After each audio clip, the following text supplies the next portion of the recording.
আল্লাহ দেশ নেত্রী খালেদা জিয়ার আল্লাহ সুস্থতা দান করো, সকলের কাছে আল্লাহ সুস্থতার সাথে ফেরার তৌফিক দাও।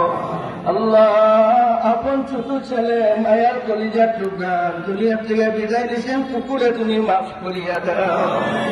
আল্লাহ সন্তান বিদেশে আপনার কাছে ফিরে যাও, তারেক রহমান রে আল্লাহ বীরের বিশেষ সকলের কাছে ফিরবার তৌফিক দান করো। আল্লাহ সামিউন আলিম ওয়া আলাইনা ইন্নাকা আনতাত তাওয়াবুর রহিম।